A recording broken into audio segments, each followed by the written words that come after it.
On est à la fin mars, début avril, le printemps, la dernière neige probablement derrière nous, le mercure en haut de 0 degré, des 10-12, etc. Bref, c'est le moment de ressortir son vélo pour de courtes ou de longues randonnées, de prévoir aussi ses vacances d'été et ou avec le vélo. Et c'est là que ça devient intéressant parce qu'il y a beaucoup d'outils qui ont été développés avec le temps, surtout ici même en Montérégie. Il y a beaucoup de salons aussi de vélo à travers le Canada et l'Amérique. Bref, question de voir un peu l'offre et les outils à notre disposition en Montérégie. Notre invitée, Amélie Caron, qui est la coordonnatrice développement cyclotouristique chez Tourisme Montérégie. Bonjour et bienvenue. Bonjour, merci. Bon. Comment se porte le vélo en Montérégie? Bien, très bien, je dirais même, parce qu'on voit de plus en plus la notoriété de la région, que ce soit par les commentaires des gens. Vous avez mentionné d'entrée de jeu les salons. On participe évidemment aux différents salons vélo, Montréal, Québec, Gatineau et même Toronto, où est-ce qu'on est allé cette année. Puis juste par les commentaires des gens, ils nous disent « Ah, ben là, je suis allé faire telle randonnée chez vous, vous m'avez conseillé ça l'année passée, là, qu'est-ce que tu me suggères? » Et par le fait qu'on est en train de faire une étude de retombées économiques du vélo en Montérégie. Donc ça, on a bien hâte d'avoir les retombées, les résultats qui arrivent d'ici quelques semaines. Donc, je pourrais revenir vous en parler. Avec plaisir, parce que c'est vraiment d'intérêt de connaître ces chiffres-là. Est-ce qu'on a déjà un bref aperçu?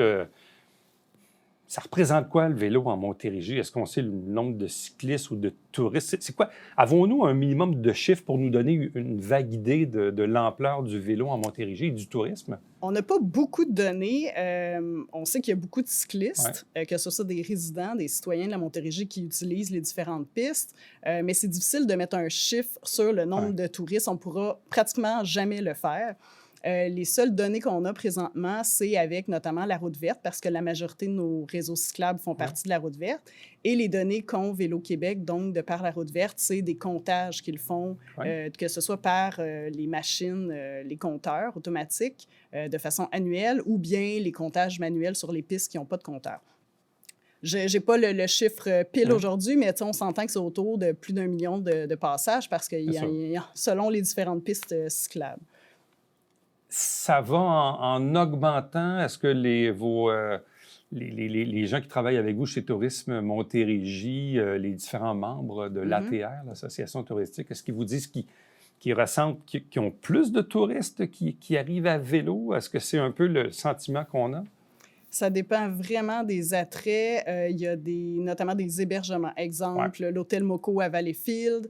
Eux, ils viennent de développer. Ça va être prêt pour la prochaine saison, là, je crois au mois de mai. Un entreposage pour les vélos, pour recevoir plus de groupes cyclistes notamment. Donc, ça démontre qu'ils développent des infrastructures pour recevoir cette clientèle-là. Donc, ils y croient. Ils ont des appels de groupes cyclistes. Il y a des attraits quand on se promène. Là, ici, dans le Vieux-Saint-Jean, l'été, il y en a du vélo au croisement de la piste du canal Chambly aux Écluses. Quand on va dans le pôle de Chambly également, c'est énormément de clientèle cycliste. On voit dans les terrasses aussi, les restaurants. Donc, c'est sûr que ça joue un rôle sur l'économie. On faisait référence tantôt aux différents salons auxquels tu as participé, là, Montréal, Québec, Gatineau et même Toronto. Qui va dans les salons? Un peu monsieur, madame, tout le monde. Ce qu'on remarque cette année, c'était beaucoup une clientèle plus âgée. Ils viennent magasiner des vélos électriques. Ils se remettent au vélo après une absence de 20, 30, 40 ans, des fois, qu'ils nous disent, où c'est le conjoint ou la conjointe qui ne faisait pas de vélo, qui veut accompagner son conjoint et sa conjointe. Donc là, ils recherchent un vélo. Puis là, tant qu'à acheter un vélo, ils viennent voir les destinations. Ils veulent « Ah, je peux aller un peu plus loin, je vais peut-être même faire un voyage de vélo. » C'est un nouveau mode de déplacement pour eux. Et ce que tu dis là, dans le fond, c'est que le vélo électrique est en train un peu de révolutionner un peu l'univers du vélo et de voir des gens peut-être qu'on n'aurait pas vu pratiquer le vélo ou pratiquer le cyclotourisme. Oui, exactement. C'est plus accessible pour plus eux. démocratique, là. Exactement. Donc, ça, c'est le fun de voir ça. Puis, il y a aussi, évidemment, un peu, comme je dis, monsieur, madame, tout le monde, des familles qui commencent, ils veulent apprendre à leurs jeunes à faire du vélo, ils veulent qu'ils les suivent. Donc, ils viennent voir les destinations. Qu'est-ce qu'on offre? Bon. Juste pour terminer sur les fameux salons auxquels tu as participé, En quoi le kiosque de tourisme Montérégie est-il différent des autres? En quoi on se distinguait, nous, en Montérégie, de par l'offre, de par les outils qu'on a quand on jase avec les gens qui viennent dans les salons? Bien, premièrement, depuis 2 ans, si je ne me trompe pas, on est conjoints dans le même kiosque avec nos co-collègues de Tourisme Canton de l'Est, OK. parce qu'on a mis au monde, je dirais, Mhm. le bébé de la Véloroute gourmande, qui est un circuit Montérégie Canton de l'Est, qui a plus de 120 arrêts gourmands qu'on met de l'avant parce qu'on est vraiment 2 régions extrêmement fortes au niveau de l'agrotourisme. Donc, on est, comme je le disais, dans le même kiosque et la Véloroute gourmande attire énormément. On va chercher les gens par l'estomac, hein. Donc, on pédale, on goûte, on pédale, on déguste, on pédale, on boit. Puis ça, bon, ça l'attire beaucoup. C'est un kiosque très coloré, très, au niveau visuel, très léché. Qu'est-ce qui attire les gens de façon vraiment majoritaire? C'est les pistes cyclables. Les gens, quand on leur demande est-ce que vous roulez plus sur piste ou sur route, c'est comme la première question d'approche. Et ils nous répondent à 90 « Moi, je veux rouler sur des pistes cyclables, je me sens plus en sécurité, un certain Ouais. niveau de confort. » Et ça donne bien. En Montérégie, on en a plus de 600 km et majoritairement en site propre. En site propre, ça veut dire complètement séparé de la circulation automobile. Ça attire vraiment beaucoup les gens parce qu'ils Ouais. se sentent évidemment plus en sécurité, mais pas juste à cause de ça, parce qu'aussi, il y a un paysage qui vient avec ça. C'est sûr, quand on longe des routes, ça peut être de façon plus efficace se déplacer d'un point A à un point B, mais quand on fait du cyclotourisme, ben, d'avoir un champ à gauche, à droite, une rivière, un canal, c'est beaucoup plus beau. Ouais. Donc, quand on leur présentait ça comme offre, là, tu voyais tout de suite l'intérêt.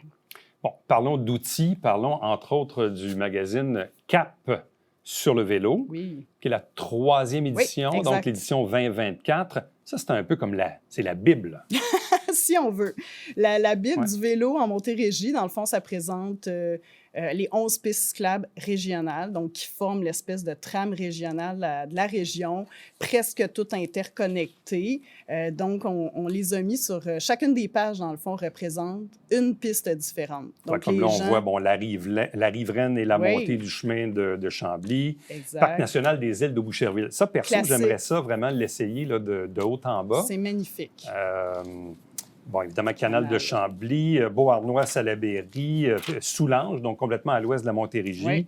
le sentier paysan, la route des champs, la Montérégiade et j'en passe. Mais je veux attirer l'attention sur un peu le truc que vous avez mis dans le milieu, là, qui est Oui. comme très élargi. On a vraiment une carte qui nous donne vraiment une vue complète sur la Montérégie et aussi les chemins navettes. qui mènent vers la Montérégie. Oui, exactement. Dans le fond, ce qu'on a voulu mettre encore plus de l'avant, bien qu'on le faisait dans les autres éditions, c'est vraiment les navettes fluviales, parce qu'il y en a énormément de navettes fluviales de part et d'autre du Saint-Laurent et des traversiers. Donc, il y a tellement de portes d'entrée, que ce soit de par Sorel, avec le traversier de Saint-Ignace de Loyola, les gens peuvent accéder à la région de Lanaudière.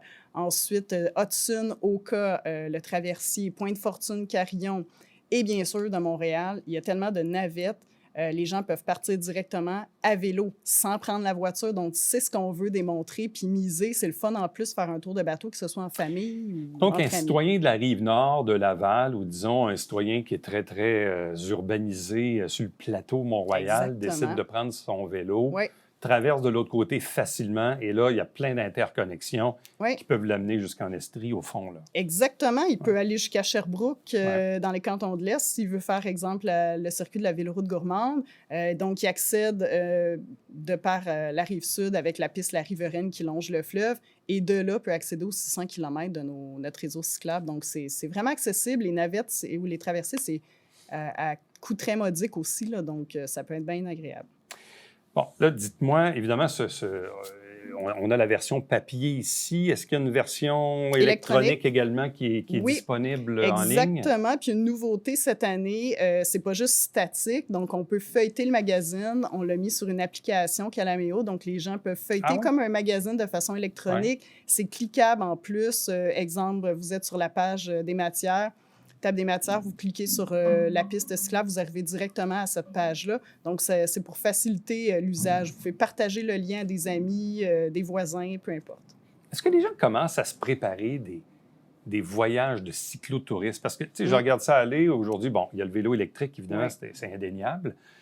Il y a l'inflation. Les gens, parfois, ils ont des périodes de vacances, mais peut-être un peu moins de budget. Le vélo, évidemment, ça coûte beaucoup moins cher que tout autre type de voyage qu'on pourrait tenter. Donc, de dire, hey, on essaye ça cette année. On a 2 semaines de vacances, puis au lieu d'aller, je ne sais pas trop où, à Old Orchard ou à Wildwood, on dit, regarde, on prend nos vélos, puis on se promène.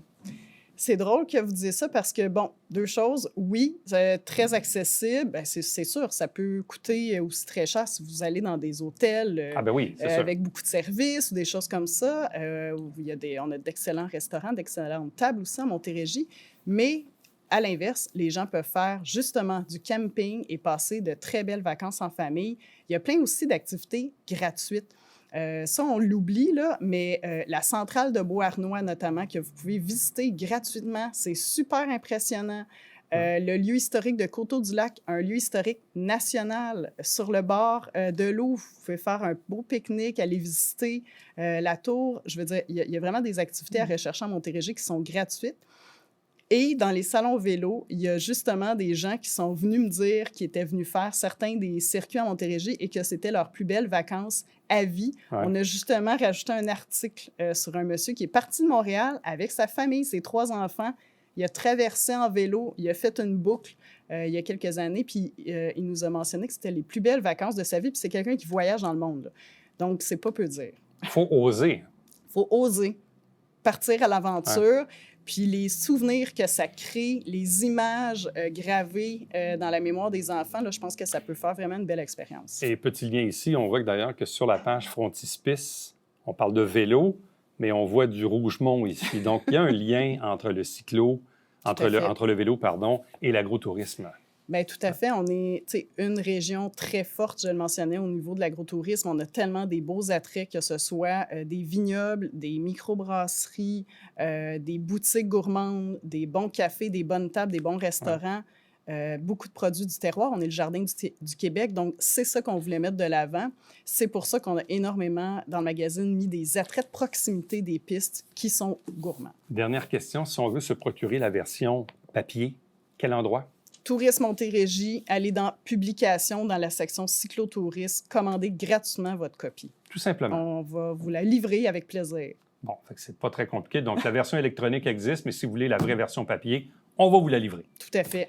Amélie Caron, merci beaucoup. Ça fait plaisir. Bonne saison de vélo. Merci. Restez avec nous, on vous revient après ceci.